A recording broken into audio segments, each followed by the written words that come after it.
Today we're taking a look at the Light Phone 2, and we're taking a look at a lot of the features that have been evolving. So today we have an update 294 from the Light Phone 2, and it's really exciting to see a lot of the features that they have added. As I always said, this device is continually evolving, and this one is just the next iteration. So the first thing will be here on the lock screen, a couple of different things that have been added. The first one is that right here, whenever you have a voicemail, you will see it on top here. You will see an indicator. This works with most carriers, but it doesn't work with all carriers. Just stay tuned for compatibility with different carriers. I know it works with Verizon, but again, I don't have a voicemail right now to show, but I'll showcase on the website how it looks. So we'll have a voicemail indicator. The second thing is timestamps for your group messages conversations. So if you have a conversation in group messages, now you'll be able to see, hey, when was this sent, who sent it, yada, yada, yada. So right there, you'll be able to see, hey, this person sent this right here at January 28, or whenever it is that they sent it. You will also get not only pictures from those group text messages to your email, but you have the ability to get links. So with increasing, preferences in the digital world with links and everything, you will also be able to get it. If you go to your like account right here, you'll be able to see email links and also, of course, email the media that you've had before. So those are some of the changes, small changes, but also there's a couple of extra things. So on the music front, let me first play something and also get the volume down. There it is. So if you have here on the music front, your track will not forget your position. So right here we have, I'm playing a track. I'm going to put shuffle, so whatever track. If I press next, then it will reset my position. But if I go here, let's say this is a 256, then I go back, right there is a 10. Whenever I leave, let's say I go back to the player, by pressing the side key, it will remember where I was. So at 10 seconds, and I'll be able to play it and just continue and tell you where you are and which position you are, which is, again, a very good added benefit in order to know, hey, when I'm going into my music, it will not skip it. It will not just forget where I am and start playing it from the beginning, but it will remember where it stays. But whenever you press next, or of course back, since I'm in shuffle mode, anything can come, then it will go back to 0 into a different song or whatever it is. So that is a very good added benefit.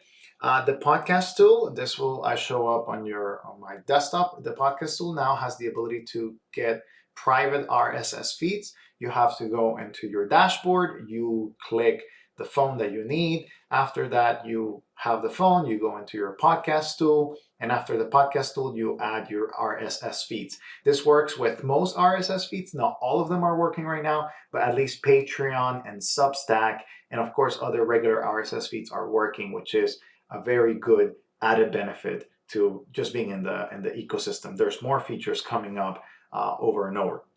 Now, I want to showcase to you that, let's say you're playing podcast. It used to time out. So let's play this one, for example. It used to time out right here whenever I paused the function. So if you pause the function right there, it will not anymore. It will have the ability to continue playing, or you can stop it and quit. The same thing goes for the music tool. Whenever you're playing music and you pause it, it will not go and disappear. It will not time out, but you have the ability to play, or you have the ability to stop it altogether. So I can play it back, it will not time out, and then of course you can add or rewind or whatever it is, and boom, right there, if you want to stop the tool, then you can stop it and it will go away. This by far is one of the best features that have come for me, because honestly, I pause it and I want to go back, then I have to go and replay it. But this is just increasing the functionality of the phone altogether. There's a couple of extra features as well under the settings.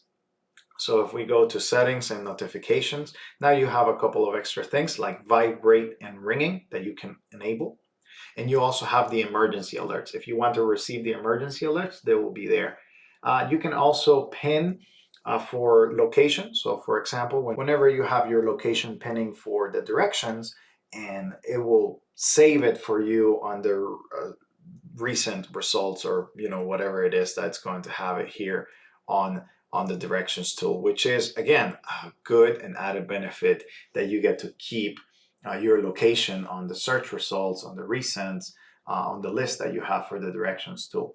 There is also another thing: whenever you set up your phone to nothing, it will not anymore wake the screen at all. So if you get a call or a text message, it will just not wake the screen. It will just be in a deep state mode that you don't want to be disturbed.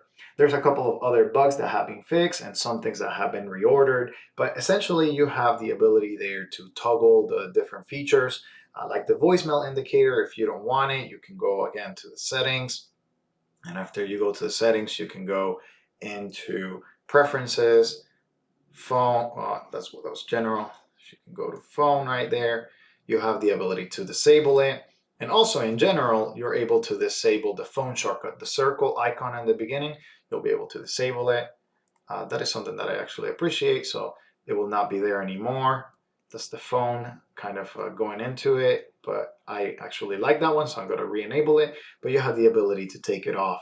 So again, you have a lot of different things that have been added into this version of the iPhone 2, and I'm really excited to showcase that to you. And hopefully, if you've been on the fence, this can continue to improve that relationship that tells us, hey, iPhone really cares, and they're going to continue improving the device. They're not leaving it behind like other manufacturers. But hey, thank you for watching. Thank you for checking out this video. And if you have any questions about this or any of my other device reviews, make sure to put it in the comments below. I'll be interacting with you guys. Thanks for watching. See you in the next one.